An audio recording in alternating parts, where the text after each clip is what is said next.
plus, je vais mettre un tricot, je vais mettre une veste, je vais mettre quoi? Et bon, plutôt quand il commence à faire froid. Vous savez, pour nous, le sang chaud. Voilà, amen. Malgré qu'il y a la toux, malgré qu'il fait froid, malgré que le Covid est en train de muter sur d'autres formes, ou la grippe, mais nous sommes toujours là. Et ça, c'est quelque chose qui nous permet de rester dans la joie. Parce que nous avons quelqu'un qui veille sur nous. Du haut du ciel, la Bible dit, il ne sommeille ni ne dort celui qui veille sur Israël. Parce que tu as donné ta vie à Jésus. Tu es entré dans cette alliance d'Abraham. Tu fais partie de ceux-là à qui Dieu, la Bible dit, son regard parcourt la terre. Et ce matin, mon frère, ma soeur, c'est avec immense joie de me dire devant vous. Je remercie aussi le pasteur Vincent, le berger de l'église, et Annick, la servante, pour leur dévouement, mais aussi d'avoir pensé à moi en ma modeste personne. Vous savez qu'apporter la parole, ça peut être un privilège, comme on peut le dire, mais c'est aussi une grande responsabilité. Parce que pour apporter la parole, il faut avoir un courage, et ce n'est pas évident. Mais je crois que le Seigneur est là avec nous, nous donnera la force nécessaire pour accomplir cette mission. Sans plus tarder, je me reprier pour recommander ce moment. Ton grand-père de victoire, j'aimerais te dire merci pour ta grâce et pour ta fidélité. Merci pour ta présence magnifique. Merci pour cette équipe de louanges qui nous a entraînés dans des chants d'adoration. Des chants qui élèvent ton trône, des chants qui élèvent ta personne, des chants qui élèvent ta fidélité. Oui Seigneur, ce matin je peux le témoigner, je peux le dire haut et fort avec courage. Tu es un Dieu fidèle. Amen.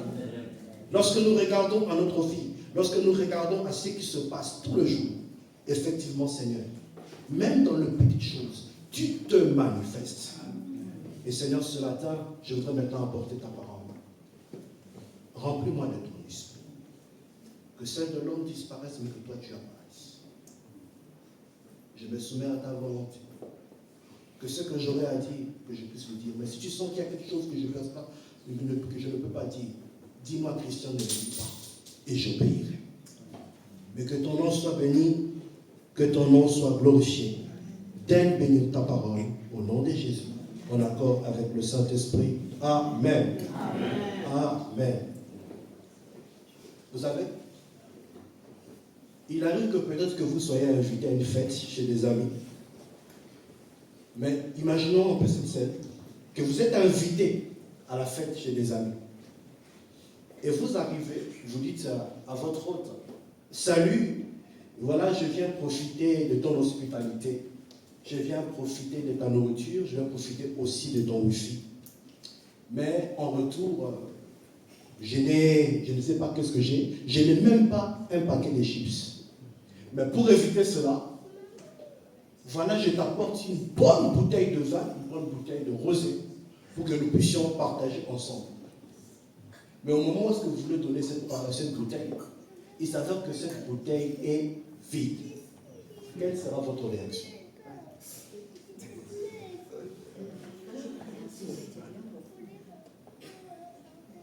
Quelle serait votre réaction? Vous avez été. Je vais apporter souvent dans l'habitude. Ah, je vais apporter cela, je vais apporter cela. Mais le jour J, quand on arrive, la personne arrive avec une bouteille. On pense peut-être qu'est-ce qu'il a picolé sur la route avant d'arriver. Il présente la bouteille, mais la bouteille est vide. Alors, mon frère, ma soeur, je pense que vous-même, vous connaissez la réponse. Vous connaissez les réactions que vous pouvez avoir. Sans plus tarder, nous allons découvrir pourquoi est-ce que nous avons donné cette anecdote ce matin. Nous lirons notre texte dans Exode chapitre 23, le verset 15, pour ceux qui ont emporté leur vie. Voilà, le texte aussi va s'afficher. Je m'en vais lire. Tu observeras la fête de pain sans levain. Pendant 7 jours, au temps fixé, dans le mois des épis, tu mangeras de pain sans levain, comme je t'en ai donné l'ordre. Car c'est dans ce mois que tu es sorti d'Égypte. Et l'on ne se présentera point à vide devant ma face. parole du Seigneur. Ce matin, nous allons parler de ce thème magnifique. Tu ne te présenteras pas avide devant ton Dieu. Vous savez, dans ce texte que nous venons de lire, la fête de pain sans levain, c'est une fête qui célébrait au début de l'année. Elle se faisait immédiatement après la fête de Pâques. C'est comme si on nous prenait la Sainte Seine. Juste après la Sainte Seine, on a encore une autre fête qu'on doit célébrer. Et dans cette fête, l'importance de cette fête, c'était quoi? C'était que nous puissions ôter de notre vie toute malice et toute méchanceté. Et les enfants d'Israël dans le désert, parce que nous sommes dans l'Exode, c'est pendant leur parcours de l'Égypte à la terre promise, ils ont commencé à connaître d'autres peuples et aussi à vivre l'idolâtrie, qui était un fort péché en ce moment-là. Et en conséquence, ils devaient détruire tout ce qu'ils étaient en train de faire. Tout ce qui concernait les représentations des religions païennes. Parmi eux, il y avait ceux qui pratiquaient les cultes des dieux de la nature. Ils vénéraient le vent, ils vénéraient l'eau, toutes sortes de choses. D'autres ne croyaient en aucun Dieu. Parmi le peuple qu'ils rencontraient, qui s'est mélangé entre eux. Et certains aussi vivaient une certaine forme d'impiété. Mais j'aime ce que le Seigneur est en train de faire. Et pendant cette célébration de pain sans levain, il était requis que pour les enfants d'Israël, ils devaient se présenter ensemble, collectivement, devant la tente de l'assignation, devant le tabernacle. Mais en apportant quoi? Une offrande. Et de même, il est important, chers frères et sœurs, lorsque nous venons adorer Dieu, que nous puissions le venir avec intention. Notre âme, chers frères et sœurs, doit se laisser guider par un esprit de sainteté, un esprit de consécration, car c'est dans ce genre de dévotion qui plaît aux yeux de Dieu. C'est un esprit de pureté et de vérité. Combien ce matin, je me le dire, savent que Dieu est généreux? Si nous pouvons nous poser la question. Combien ce matin ont expérimenté dans leur vie que Dieu pourvoit à leurs besoins? Nous sommes ici. Nous pouvons faire la queue juste à l'extérieur pour témoigner de tout ce que Dieu fait dans notre vie. Ça nous prendra peut-être 2 heures, peut-être 2 jours. Mais j'aimerais nous dire, dans tout ce que Dieu fait dans notre vie, que ce soit en matière de bénédiction, que ce soit en matière de grâce, de ce don, de sa générosité, et de cette générosité, comme je peux le dire, en abondance. Amen. On bénit Dieu, mais souvent, on est accaparé par certaines situations. Mais ça, vous savez, c'est l'ennemi qui fait ressortir dans notre vie les choses que nous n'avons pas. Vous savez, dans l'histoire d'Adam et Ève, dans le jardin d'Éden, le diable va présenter une situation. Il va dire, mangez ce fruit et vos yeux s'ouvriront. Mangez ce fruit afin d'ouvrir votre intelligence. Mangez ce fruit et cela va vous donner la connaissance. Et nous aussi, dans certaines situations, souvent, il arrive que nous avons tendance à oublier ce que Dieu fait pour nous. Je vais dire à quelqu'un ce matin, Dieu n'a pas besoin de nous. Dieu n'attend rien de nous. Il est le créateur de l'univers, le créateur de la terre, de tout ce qui se trouve. Il est le créateur de visible et de tout ce qui est invisible.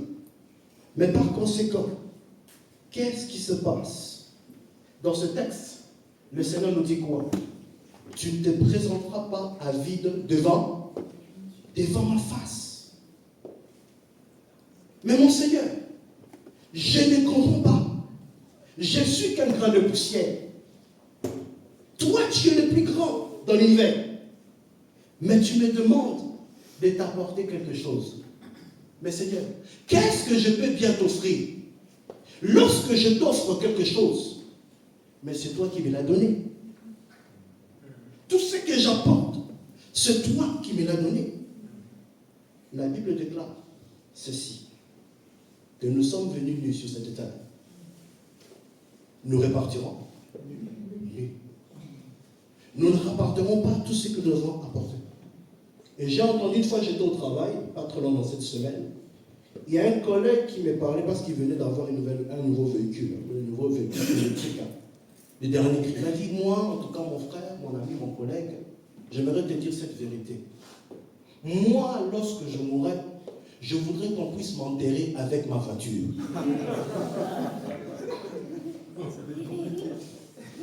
J'ai dit, ah, mon ami. Et c'est ok là, avec ma voiture, je ne sais pas, c'est la voiture qui sera le coffre ou je ne sais pas comment ça va se passer. Tu seras mis dans le coffre ou comment? J'ai dit à mon frère ceci, tu sais, cela ne sera pas possible. La technologie est tellement en train d'évoluer. Avec cette technologie qu'on a l'IA aujourd'hui, on est déjà, surtout les Japonais, les Chinois qui sont en avance dans beaucoup de technologies. On a des véhicules qui vont commencer à s'élever dans les embouteillages. Si vous regardez certaines histoires, les véhicules qui vont commencer à s'allonger comme ça, quand vous avez une grande remorque devant vous, la voiture s'élève, vous passez les embouteillages et vous passez devant, vous avancez.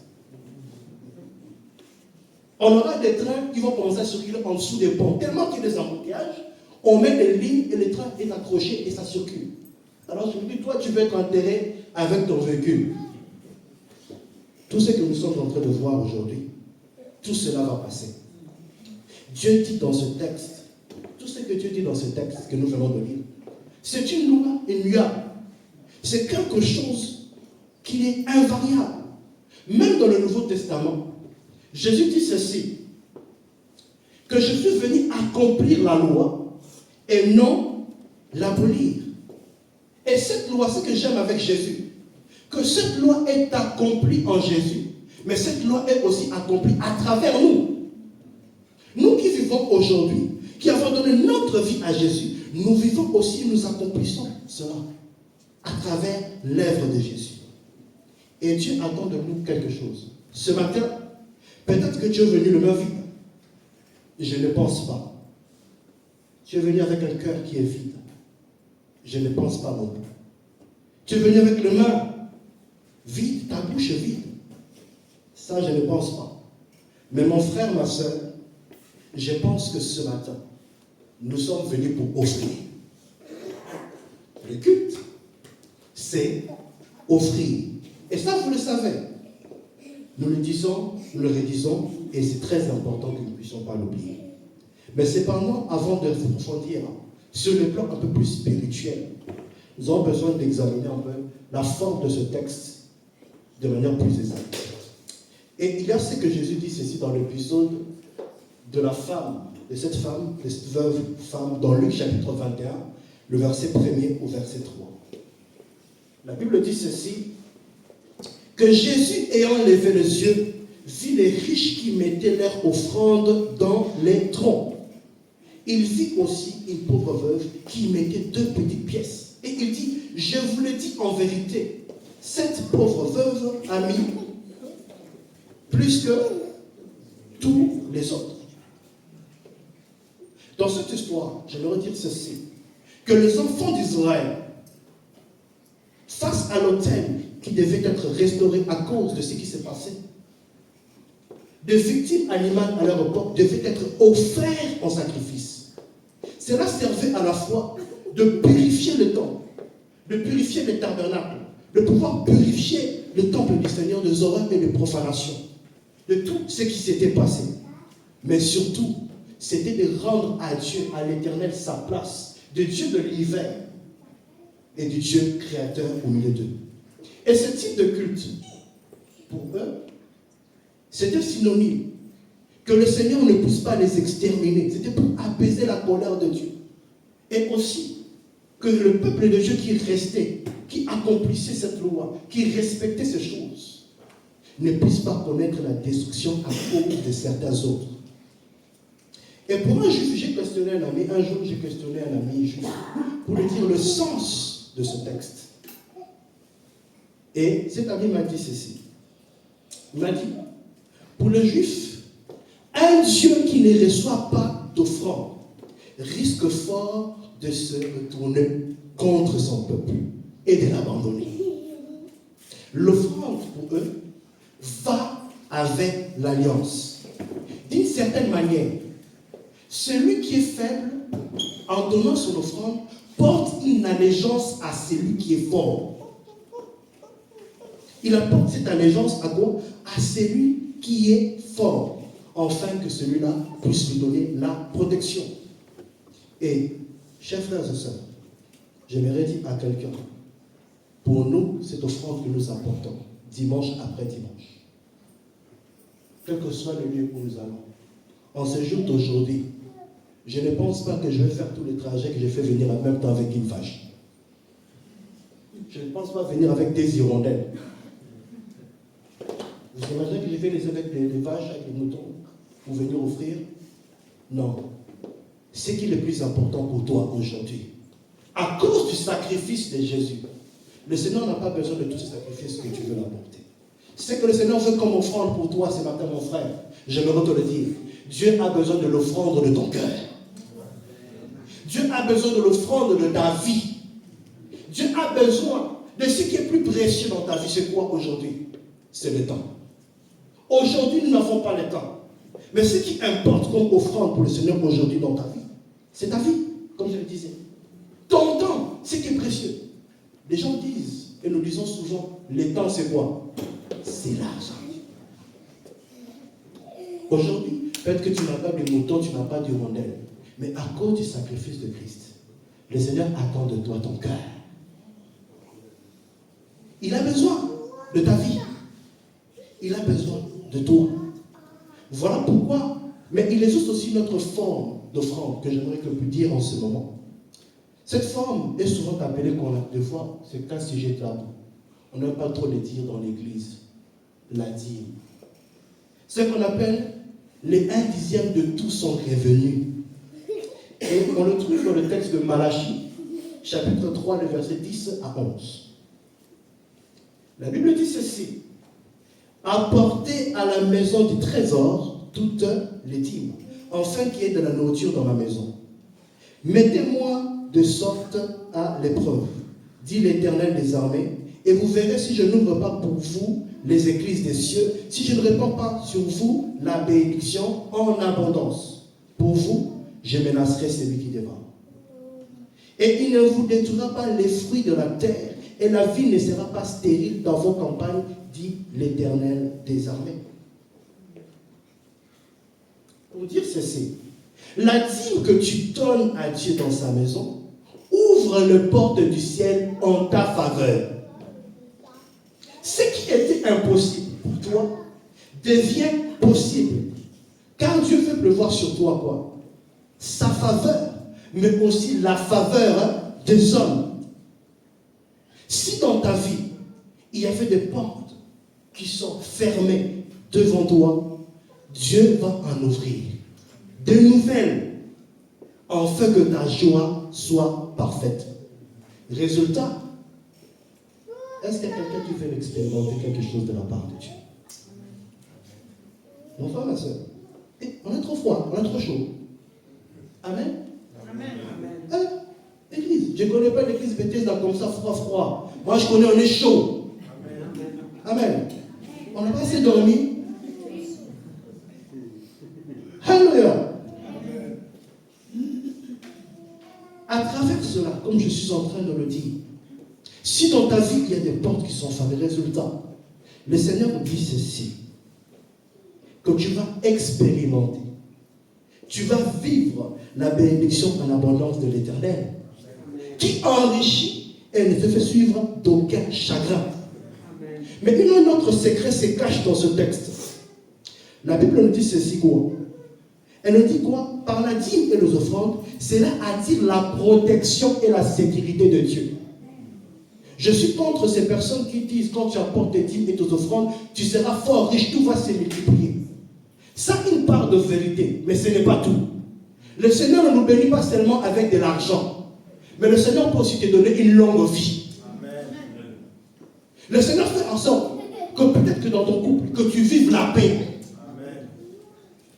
Tout simplement parce que tu respectes un principe. Et j'aimerais dire ceci. Attire la protection et la sécurité de Dieu contre la destruction. En donnant cette offrande, cette dîme, cela, c'est qu'on dit quoi ici? Attire la protection et la sécurité de Dieu contre la destruction du fruit de ton travail. Le fruit de la terre représente le fruit de ton travail, le fruit de ton labeur. Ici, on nous dit, à travers cela, le Seigneur va empêcher, va menacer celui qui dévore. Et ma prière pour toi ce matin, que le Seigneur menace celui qui dévore tes finances. Amen. Quelles que soient que les lois sont en train de changer, quelles que soient les situations que tu es en train de traverser. Oui, je sais, tu es à la retraite. Oui, c'est vrai, tu es au chômage. Peut-être que tu ne travailles pas. Mais moi, je sais une chose, que le Seigneur a dit, apportez à la maison du trésor nos dîmes et nos offrandes. Vous savez quoi? Amen. Nos dîmes et nos offrandes que nous apportons, c'est pour faire quoi? Tout simplement. C'est pour que nous puissions partager de bons moments ensemble. Même la jeunesse, pour qu'ils puissent aller dans leurs activités, des fois nous faisons le cookie, mais ils ont besoin de faire quoi? D'avoir quoi? L'argent. Donc ce que nous apportons, comme nous ne pouvons pas apporter des bêtes, des hirondelles et des moutons, nous apportons ce qu'il faut pour que l'Église puisse fonctionner. Nous apportons ce qu'il faut. Même si peut-être qu'on n'a pas le temps, parce qu'on travaille trop. Mais le peu que je peux apporter, je peux donner à mon épouse. Comme toi, tu vas y aller, moi je vais travailler. Prends ça, mets quand même dans le tronc. Au moins que ça puisse faire avancer l'évangile. Afin qu'une multitude de personnes puissent être sauvées. C'est aussi une façon de faire. Mon frère, ma soeur, ce n'est pas tout. Cette dîme et cette offrande que nous apportons, parce qu'on dit, tu ne te présenteras pas devant ton Dieu le main vide. Tu ne te présenteras pas à vide devant ton Dieu. Je veux dire aussi ici, que cette dîme que tu apportes dans la maison du Seigneur, crie devant le trône de Dieu en ta faveur.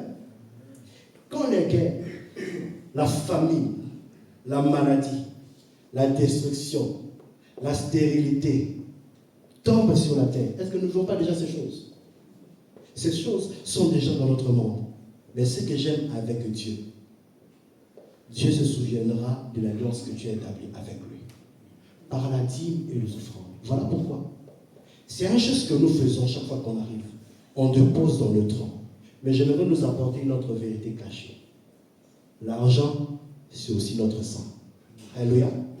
Lorsque tu apportes dans la maison du trésor, ne manque pas à déclarer une parole. Ce texte dit quoi? Si nous lisons bien, il dit, mettez-moi de sorte à l'épreuve, dit l'Éternel des armées. En d'autres termes, tu déclares une parole. Tu dis, Seigneur, tu connais ma situation. En ce moment, je suis en train de vivre des moments très difficiles. Mais en apportant ceci, Seigneur, souviens-toi de moi. Bien-aimé, je vais vous dire, il peut arriver des moments de précarité, des moments difficiles, où votre compte est au rouge. Mais il y a une chose que j'aime avec Dieu. Le Seigneur fera en sorte que vous ne manquez jamais de rien. Amen. Même si le moment est difficile. Nous avons chanté tout à l'heure. Tu es quoi? Fidèle. Le Dieu des armées ici combat. C'est un Dieu qu'on appelle par la dîme et les offrandes. Ce n'est pas n'importe quel Dieu. C'est Jéhovah Sabaoth. Yahvé Sabaoth. Le Dieu des armées célestes. Celui qui combat en notre faveur. Il est celui qui combat, celui qui essaie de nous détruire. Celui qui essaie de te combattre dans ton travail. Je vais dire à quelqu'un, toi qui travailles, toi qui es en train, par ton dur labeur, applique ces paroles. Et tu verras la différence. Alléluia. Ce n'est pas tout. À travers cela aussi, cela nous ouvre le porte du ciel, comme je disais, en ta faveur. Mais il y a aussi autre chose. En apportant cela, il y a une autre, c'est une action, c'est un acte de reconnaissance. Lorsque j'apporte cette offrande, cette dîme à Dieu, que je vais me poser dans l'église, dans la maison du trésor, je suis dans cet acte de mémoire, de reconnaissance.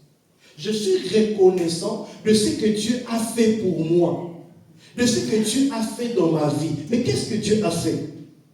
il m'a délivré du royaume de ténèbres. Moi qui étais perdu, moi qui étais abandonné de tous, rejeté.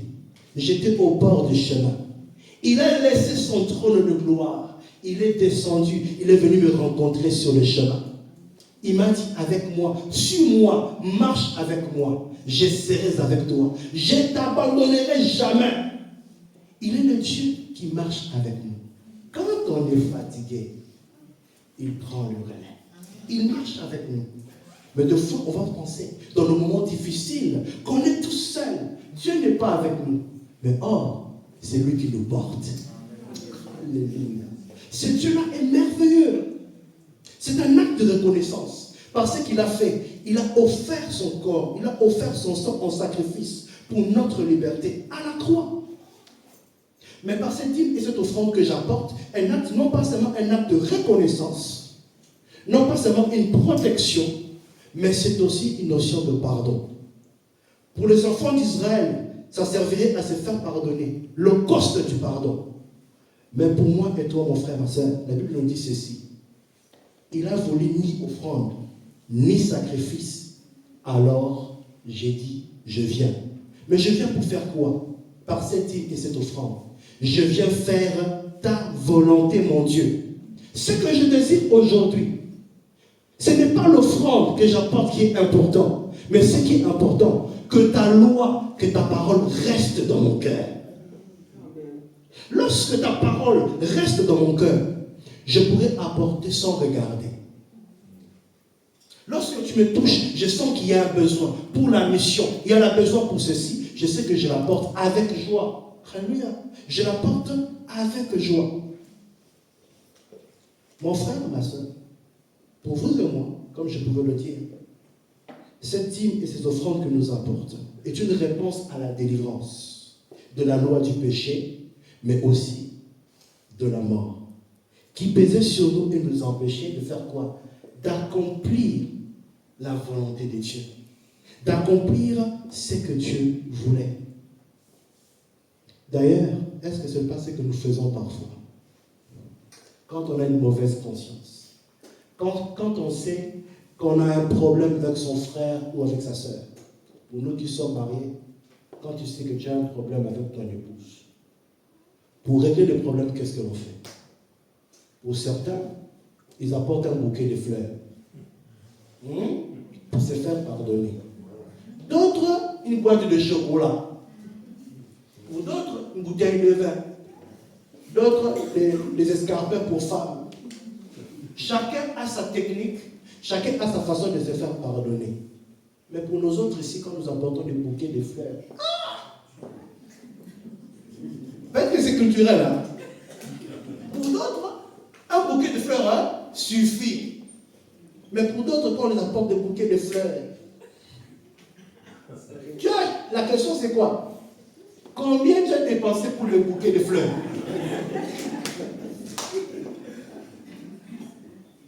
Et si par malheur, je les dois le dire, j'ai pris même un 100 euros. Là, on devient comme Judas, Iscariote. Il fallait au moins donner cet argent-là pour qu'on puisse acheter les provisions de la maison. Alléluia. Mais le plus important, c'est quoi? C'est ce que l'on fait. Arriver chez quelqu'un peut-être aussi. Ça peut être aussi le fait d'être invité, d'être invité quelque part, de venir dans une fête costumé avec déguisement, mais l'on vient sans son déguisement. Et qu'est-ce qui se passe? Tous les yeux des gens, on vous regarde. On vous dit, celui-là certainement, il n'a pas compris le thème, il n'a pas compris la situation. Mais il est venu. Alors, qu'est-ce qu'on essaie de faire? Pour essayer d'embrouiller un peu, pour essayer d'arranger les choses, on fait un gâteau, on s'y prépare déjà, j'ai pas tout fait la tenue, voilà. On apprête ces gâteaux, on le met dans sa voiture au côté passager. Tout le long du trajet, des fois on regarde les gâteaux, est-ce que je ne peux pas prendre un petit morceau de ces gâteaux de citron? Les gâteaux arrivent, ils s'affaissent un peu, mais on arrive avec ces gâteaux. Et qu'est-ce qu'on fait? On essaie de l'offrir chez son hôte. Le plus important, chers frères et sœurs, ce qui importe réellement, c'est l'intention. Ce qui importe réellement, surtout dans les situations d'incompréhension, les situations de conflit que nous avons, ce qui importe, important, c'est l'investissement fourni. C'est la qualité de ton cœur, sans regret ni contrainte. Des fois, vous savez, juste un brin d'humour avec un sourire, hop, on est simplement pardonné. Tu n'as pas un gâteau, mais tu viens au moins avec le sourire. Amen. Juste avec un sourire, pour essayer de détendre l'atmosphère. Et, hop, on fait quoi? Vous êtes pardonné. Et c'est là que j'aime ce texte qui dit dans la Bible, dans 2 Corinthiens, le chapitre 9, le verset 7. La Bible dit quoi? Que chacun donne comme il a décidé quoi? Dans son cœur.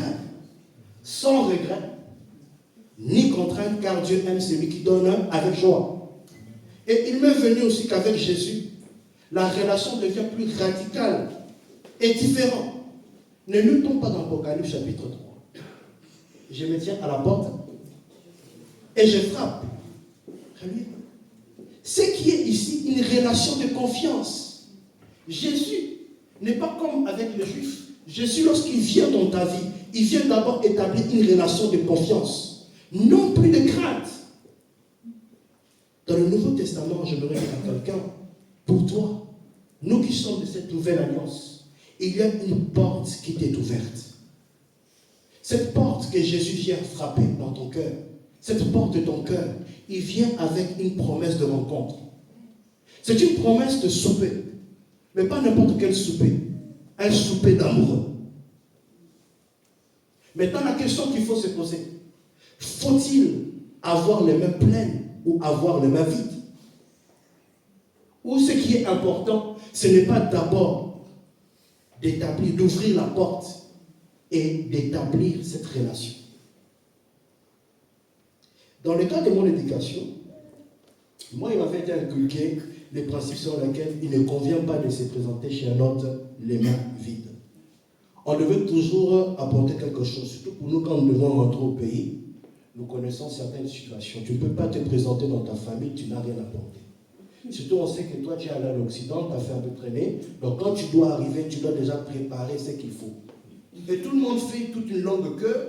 Chaque jour, il y a des gens qui viendront te voir. Même il y a des tantes que tu ne connais pas. Des oncles que tu n'as jamais vu qui s'appellent oncle. Cousins que tu n'as jamais vu qui s'appellent cousin.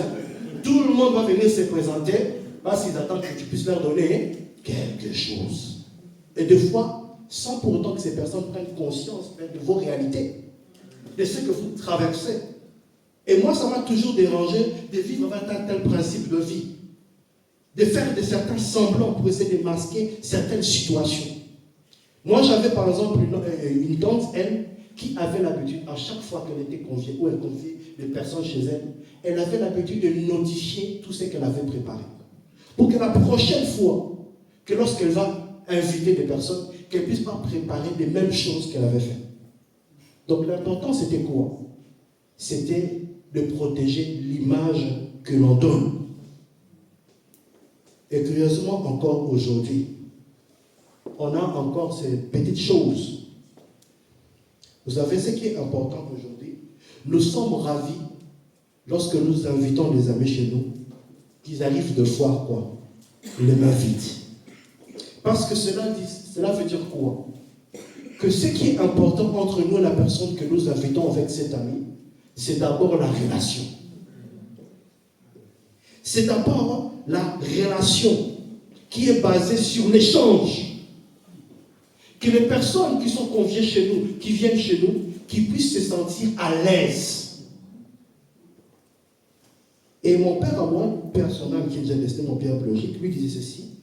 Il avait l'idée de ceci, qui dirait ça, il disait ceci, que l'idée, c'est ne rien devoir à personne, compter beaucoup.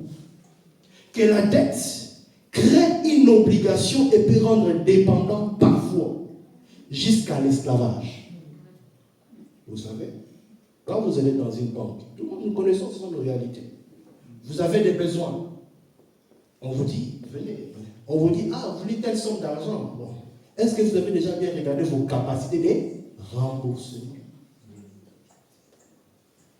Mais comment est-ce que vous êtes accueilli?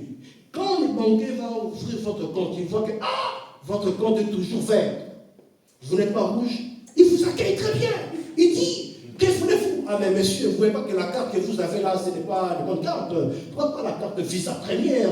Il vous donne toutes les capacités parce qu'il sait que vous êtes solvable. Ici, dans cette situation. Mais le piège c'est quoi? Vous allez remarquer en acceptant ces choses. Pour d'autres peut-être, c'est normal. Pour d'autres, c'est une situation d'esclavage. Et vous allez remarquer, toute une vie, vous avez passé toute votre vie dans cet esclavage, dans ce rythme-là, de payer des dettes, de payer des dettes. Il y a des personnes qui ont accumulé crédit après crédit, crédit après crédit, crédit après crédit. Mais ici, chers frères et sœurs, ce n'est pas tant le donnant-donnant qui a la préférence. C'est ce que Jésus disait. Que pour Jésus, inviter une personne qui peut te rendre cette invitation n'est pas forcément ce qu'il y a de mieux. Ce n'est pas le donnant-donnant qui a la préférence. Mais c'est quoi? Ça renvoie à cette phrase qui dit quoi? Il y a plus de plaisir à donner qu'à recevoir. Recevoir fait souvent plaisir. Mais il est courant, malheureusement, de se plaindre d'ingratitude par manque de reconnaissance. Un petit cadeau, même si ça nous fait toujours plaisir, comme un petit sourire, cela, chers frères et sœurs, n'est pas indispensable. Et vous savez, ne rien devoir à personne compte beaucoup pour certains. Mais la dette crée une obligation et peut rendre dépendant parfois, comme je disais, jusqu'à l'esclavage. Mais pourtant, il existe d'autres façons. Jésus, ce que j'aime avec Jésus dans sa vie, lorsqu'il était convié quelque part, c'était plutôt lui qui honorait l'autre. Il a été ressuscité, il dira, aujourd'hui, la grâce, le salut est entré dans cette maison. Alors j'aimerais tout ceci. Comment maintenant percevoir, comment nous percevons aujourd'hui de ne pas se présenter devant Dieu le main vide? Une autre question qui peut me traverser, c'est que, comme il y a un frère qui m'avait posé la question, il m'a dit, mais mon frère, si je me présente devant Dieu le main vide, est-ce que Dieu, qu'est va-t-il m'arriver? Est-ce que Dieu va se fâcher? Est-ce que Dieu va me mettre hors de sa présence?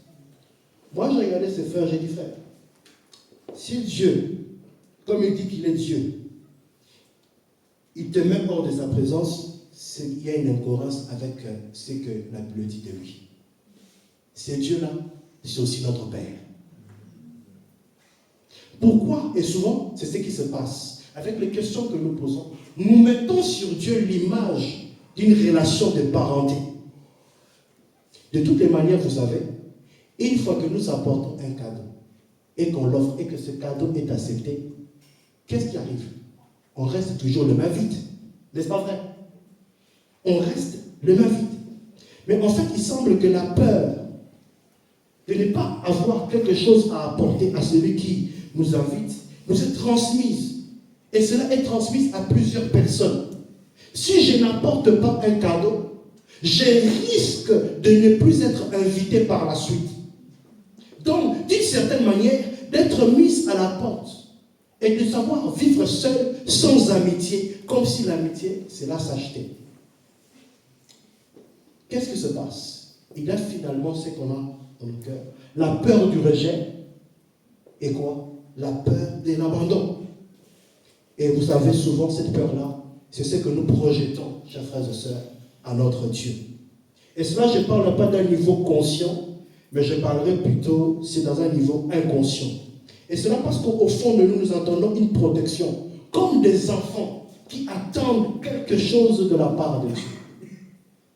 Mais je vais le dire à quelqu'un, ce que Jésus vient proposer dans ta vie aujourd'hui, ce n'est pas une relation de peur. Je ne suis plus esclave de la peur. Non. Ce n'est pas une relation d'abandon. Il dit, je serai avec toi tous les jours jusqu'à la fin du monde. Mais ce que Dieu t'apporte aujourd'hui, ce qu'il te demande aujourd'hui, que tu puisses ouvrir la porte de ton cœur, que tu puisses y entrer.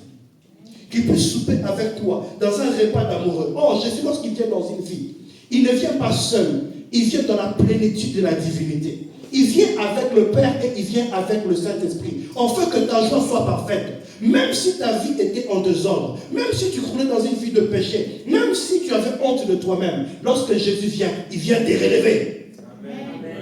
Il vient soigner ton cœur. Amen. Tu deviens une autre personne. Amen. Tout ce qui ne marchait pas change. Toutes les choses qui étaient compliquées sont transformées pour toi. Amen. Voilà pourquoi Zachée va dire, si j'avais pris, si j'avais volé, je vais rembourser à 4 fois les choses que j'avais prises. Jésus va dire quoi? Aujourd'hui, le salut est entré dans cette maison. Et je déclare sur ta vie ce matin qu'aujourd'hui, le salut entre dans ta maison. Dans le nom puissant de Jésus. Ne l'oublions pas. Ce n'est pas une relation de peur. Mais souvenons-nous, lorsque nous venons dans l'église, lorsque nous venons voir à notre Père que nous n'avons pas quelque chose, ce n'est pas une relation de peur. Mais regardons toujours à ce que Jésus a fait. Dans ce moment-là où notre pensée est enfouie, en ce moment-là où notre pensée est remplie de notre cœur et nos pensées sont dans l'abandon et dans la peur, que nous ne puissions pas oublier l'offrande parfaite de Jésus-Christ. Vous et moi, nous sommes son peuple et nous sommes réconciliés avec Dieu, qui avons accepté le sacrifice qu'il a fait. La mort de Jésus, qui est représentée ici, celle d'un agneau immolé à la Pâque, a restauré ta relation entre toi et Dieu. Et je voudrais te dire encore autre chose. Je t'exhorte, mon frère, ma soeur, à te souvenir toujours de l'œuvre de la croix. Enfin, de ne pas perdre de vue que Dieu le Père t'a offert son Fils. Et ce don te permet d'accéder à la vie dans l'esprit. Tu n'es plus seul. Dieu sait que tu n'es pas parfait. Il ne t'a jamais demandé que tu sois parfait. Mais ce que lui veut de toi, que tu fournisses cet effort. Que tu reconnaisses ce qu'il est pour toi. Qui est Dieu pour toi? C'est ce qui est le plus important. Il veut ton cœur. Il veut ta vie. Il veut ton temps. Il veut dans ce que tu es. Que rien de toi ne puisse le manquer. Il veut prendre la place. Souvent dans notre vie, nous voulons nous asseoir sur le trône de notre vie et laisser Jésus de côté. Mais lorsque Jésus vient et que nous acceptons de quitter le trône de notre vie et que lui, il est assis, bien aimé, nous devenons une autre personne. Et ce matin, Église de Bethesda, c'est que le Seigneur désire de toi que tu lui laisses la place de ton cœur. C'est qu'il désire de toi, il veut avoir la place dans ta vie. Alors, mon frère, ma soeur, n'oublie pas ce que Jésus a accompli. Et ce matin, il peut arriver aussi des fois que je me sente que je suis faible. Des fois ce matin, je me sens aussi peut-être que je me sais peut-être que j'ai de la vie. Mais lorsque je pense à l'œuvre que Jésus-Christ a accomplie sur la croix pour moi de Golgotha, j'ai l'assurance que même si aujourd'hui mes mains sont vides, le Seigneur va les remplir. Mais il va les remplir de quoi? Il va les remplir de son amour. Il va les remplir de sa paix. Il va les remplir de sa joie. Il va les remplir de la compassion. Il va les remplir de bénédictions. Il va les remplir de sa puissance. Mais il va aussi les remplir de son esprit. Mais pourquoi? Lorsqu'il va les remplir, ce n'est pas pour que je puisse les garder pour moi tout seul, mais c'est pour que je puisse les transmettre aux autres. Dans Actes chapitre 3, nous avons cette histoire. Il y a des personnes. Actes chapitre 3, le verset 1er au verset 8. Il était 3 heures à l'heure de la prière. Pierre et Jean sont en train de monter au temple de Jérusalem. La Bible nous dit qu'ils vont rencontrer un boiteux, un infirme qui se tenait à la porte du temple de Jérusalem qu'on appelle la Belle, qui attendait l'aumône. Mais la Bible nous dit ici, Pierre et Jean l'ont vu. Mais ils étaient comment? Parce qu'ils avaient ouvert la porte de leur cœur à Jésus. Ils ont vu cette personne. Eux, ils ont dit, regarde, au verset 4. Pierre, accompagné des gens, fixa les yeux sur lui et lui dit, regarde-nous. Il les regardait attentivement, s'attendait à recevoir de quelque chose. Alors Pierre lui dit, je n'ai ni argent, ni or, mais ce que j'ai, je te le donne. Au nom de Jésus-Christ de Nazareth, lève-toi et marche. Puis il le prit par la main droite et le fit lever. Ses pieds et ses chevilles s'affermirent immédiatement. D'un bond, il fut debout et se mit à marcher. Il entra avec eux dans le temple, marchant, sautant et adressant des louanges à Dieu. Pierre et Jean n'avaient rien. Ils n'avaient pas d'offrande, ils n'avaient pas de béliers, ils n'avaient pas d'hirondelles, ils n'avaient pas d'argent, même pas une pièce de César. Mais ce jour-là, ils ont regardé, parce qu'ils avaient ouvert leur cœur à Jésus, parce qu'ils avaient offert leur temps à Jésus, parce qu'ils avaient offert leur bouche, leurs yeux, tout ce qui était d'eux à Jésus. L'Esprit de Dieu les a remplis. Ils ont dit, nous n'avons ni or ni argent, mais ce que j'ai, alléluia, je te le donne. Lève-toi et marche. Mon frère, ma soeur, ici, qu'est-ce que Pierre et Jean avaient et qu'ils ont donné à cet infirme? Ils avaient reçu la guérison. Ils savaient qu'en eux, nous n'avons rien. Mais le Jésus qui nous avons marché avec lui, qui est avec nous, avait fait cette promesse. Ne partez pas. Lorsque l'Esprit s'est venant sur vous, vous recevrez sa puissance et vous serez mes témoins. Et ce jour-là, ils ont vu cet infirme. Ils ont dit, nous n'avons ni or ni argent, mais ce que j'ai, je te le donne. Ils ont transmis la guérison qu'ils avaient reçue. Et cet homme a pu se lever. Ce matin, j'aimerais te dire, toi aussi, aujourd'hui, tu te poses des questions. Et il est souvent courant qu'il y a peut-être des choses. Il est souvent savoir, il est difficile de comprendre ceci. Même si l'on sait ce que l'on reçoit, il est souvent difficile de savoir ce que l'on donne. Des fois, je connais ce que je reçois de mes collègues de service. Des fois, ce que je reçois dans le monde professionnel. Mais il est souvent difficile de savoir ce que j'ai pu leur transmettre. Et de quoi? Et cela, souvent, ça relève de l'espérance et aussi certaines incertitudes. Mais aujourd'hui, j'arrive à la fin de mon message. Aujourd'hui, mon frère, ma soeur, toi qui m'écoutes, aspires-tu à être guidé par le Saint-Esprit? Avec la conviction de transmettre aux autres simplement ce que toi tu as reçu. De transmettre simplement ce que toi tu as reçu. Ce qui va te guider, l'essentiel, que tu penses à ce que Christ a accompli. L'essentiel, c'est de croire dans ton cœur, que dans ta pensée, que la relation que Jésus est venu faire avec toi a rendu possible, a transformé ton être intérieur et offrir de ton temps, offrir ta vie, offrir ton cœur permet à son esprit d'agir en toi, de te relever, de te régénérer, afin que tu sois renouvelé dans cette onction, que tu sois renouvelé dans cette huile. Voici, je me tiens à la porte et je frappe.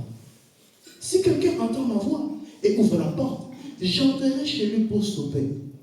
Moi près de lui et lui près de moi. La question qui t'est posée ce matin. Qu'as-tu reçu du Seigneur Jésus? Car il a décidé de te remplir de ses dons. Mon frère, ma soeur, il a décidé de te remplir de ce don qu'il t'a donné gratuitement, afin que plusieurs personnes puissent en bénéficier. Ce matin, Dieu veut que tu lui donnes ce qui est le plus précieux pour toi. Ton cœur, ta vie, ton temps. Je vais appeler l'équipe de louange, s'ils peuvent venir. C'est que le Seigneur désire. C'est ton cœur. C'est ton temps. C'est la foi que tu mets en lui. Toutes les parcelles de ta vie, c'est ce que lui il veut. Il ne veut pas autre chose. Ce n'est pas, il n'a voulu ni sacrifice ni offrande. Pas de bélier, pas de mouton. Ce matin, l'offrande que tu apportes n'est pas forcément en termes d'argent. Mais le Seigneur veut que tu l'offres cette offrande qui vient au plus profond de ton cœur. L'offrande de ta vie, l'offrande de ton temps. Il est écrit à celui qui a on donnera davantage. Mais à celui qui n'a rien, on retranchera, on enlèvera même ces riens qu'il possède. Ce matin, je vais faire l'appel pour 3 catégories de personnes. La première, on va se tenir debout là où on se trouve.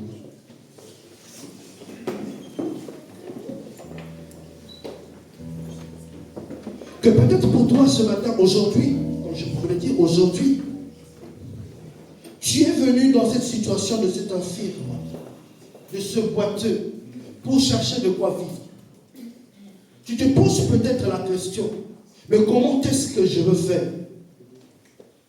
Mais j'ai une bonne nouvelle pour toi. Dieu t'a vu. Et il a pris la décision de te guérir et de te donner la joie et la paix et sa bénédiction. Peut-être aujourd'hui tu te dis, ça c'est la première personne. Avant de venir, le Seigneur m'a dit, il y aura au moins 3 personnes qui se trouvent dans cette situation. Je ne connais pas dans ce que tu es en train de vivre.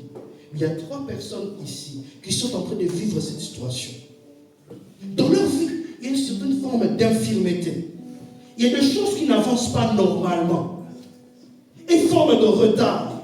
Ils ont longtemps prié.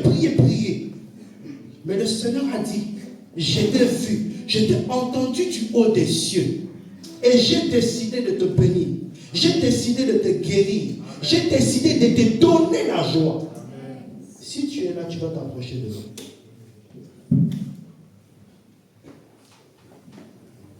Et les hommes de Dieu vont prier pour toi. La présence de Dieu, j'aimerais dire à quelqu'un, je sens une forte présence de Dieu en cette place. Je ne sais pas ce que le Seigneur a décidé de faire pour quelqu'un. La deuxième catégorie de personnes, tu es fidèle dans les dîmes et les offrandes. Tu n'as peut-être pas le temps. Tu n'as pas le temps parce que tu travailles même le week-end. Et tu es là un dimanche sur 2. Mais tu as le fardeau dans ton cœur de faire avancer l'évangile. À chaque fois qu'il y a un appel, tu fais un effort d'apporter quelque chose. Même si qu'il est petit ou grand, peu importe. Le Seigneur te dit ce matin, mettez-moi de sorte à l'épreuve. Si pour vous, je n'ouvrirai pas les églises de cieux, pour vous, je menacerai celui qui dévore. Ma prière pour toi, si tu es dans ces cas-là, le Seigneur t'a ouvert beaucoup de portes. Tu as la facilité de travailler le plus souvent. Tu n'as pas beaucoup de temps.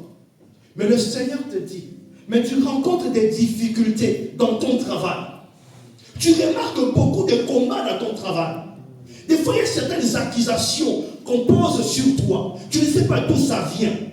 Mais tu sais que tu es fidèle, tu aimes Dieu. Si tu es là, tu es en train de vivre ce combat terrible. Le Seigneur t'appelle. Si tu es ici, tu vas aussi t'avancer au prier. Je pense que le Seigneur est capable, il veut toucher quelqu'un. Il y a des situations qui doivent tomber, il y a des situations qui doivent s'arrêter.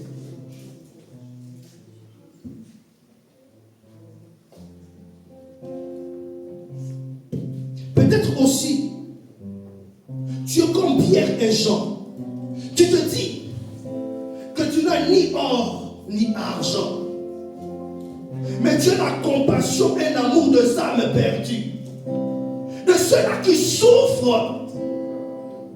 Le Seigneur m'a mandaté ce matin de te dire qu'il te donne son amour, sa compassion, sa puissance, sa guérison et son esprit. Pour que tu les transmettes et que tu les démontres aux autres. Le Seigneur te dit ceci. Qu'il te rencontre sur ton chemin. Il enverra des personnes sur ton chemin. Car l'Esprit du Seigneur, de l'Éternel est sur toi. Il t'a consacré par onction pour annoncer la bonne nouvelle aux pauvres.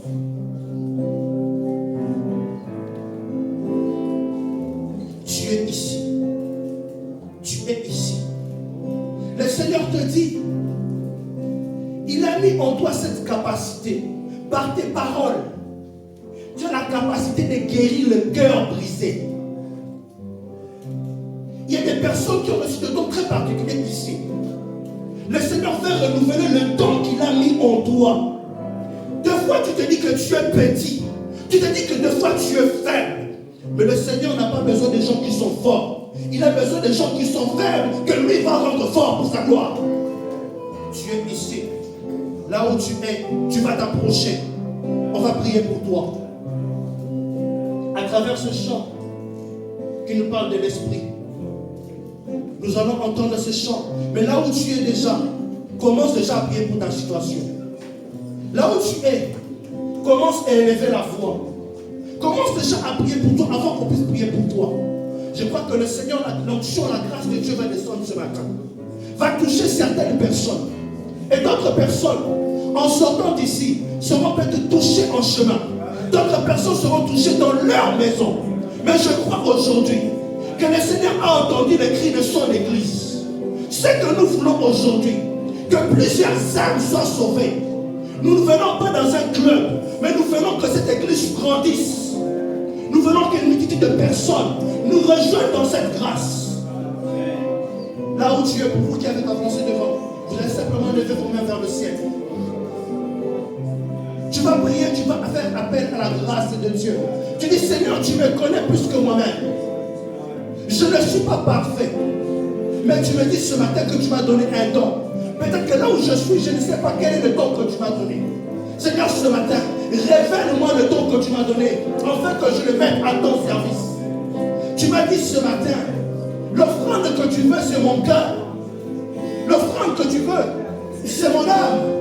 L'offrande que tu veux, c'est ma vie. Seigneur, je t'offre ma vie.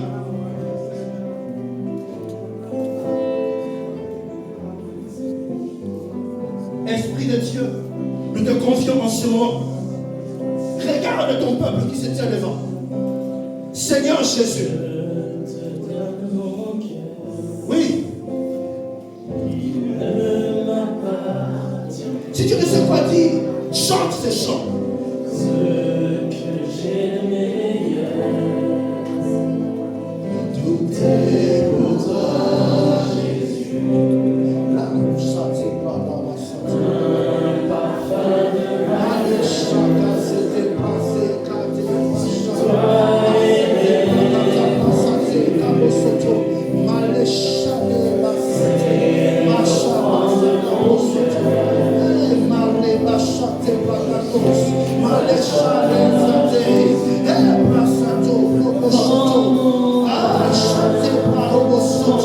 que ton cœur se répande devant Dieu, que ton cœur se répande devant Dieu, que ton cœur se répande devant Dieu. Et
Prends ma vie, me voici, je te donne tout.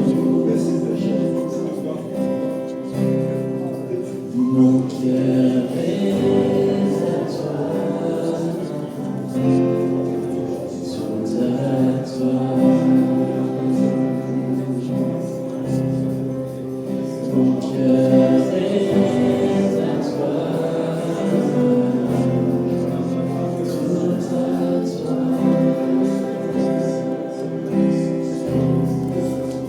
Mon cœur est à toi, tout à toi.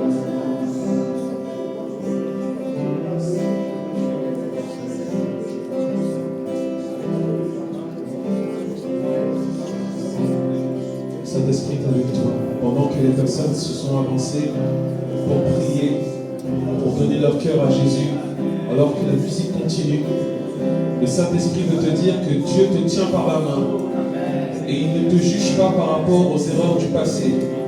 Il est comme ce père du fils prodigue. Il vient vers toi ce matin à travers son serviteur Christian pour te dire je t'aime et ça ne dépend pas de ce que tu fais de bien ou de mal.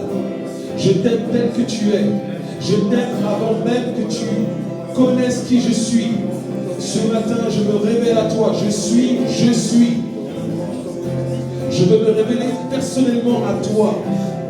Pas le Dieu de Christian, pas le Dieu de Vincent, pas le Dieu de José, mais un Dieu qui se révèle personnellement à toi, dans ta vie. Alors si tu veux avoir cette révélation de Jésus, de qui il est, comme Zachée qui a laissé Jésus entrer dans sa maison et le salut est entré dans sa maison, je te prie de t'approcher ou de te lever à ta place et de laisser le Saint-Esprit te révéler qui est le Père, qui est Jésus. Alléluia.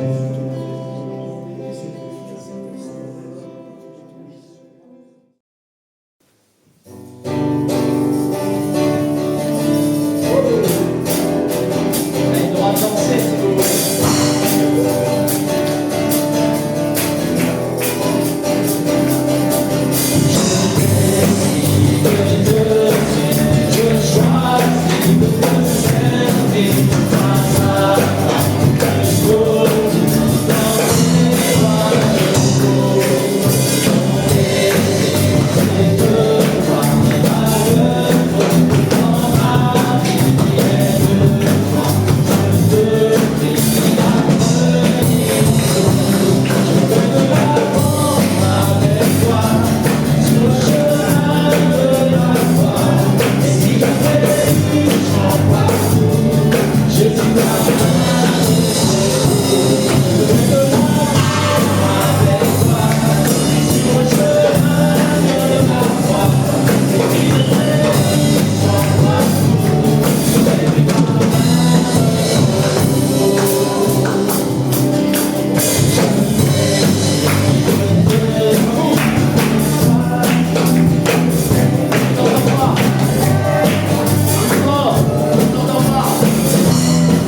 Gardez cette bénédiction, gardez précieusement dans le cœur ce que vous avez reçu ce matin et soyez forts. La Bible dit sois fort, sois fort. Bon dimanche à tous et à toutes. Merci d'avoir regardé cette vidéo.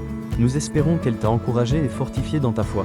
Si c'est le cas, like pour soutenir, abonne-toi pour ne rien manquer, et surtout, partage cette vidéo aux personnes que tu as sur le cœur. Que Dieu te bénisse. À très vite.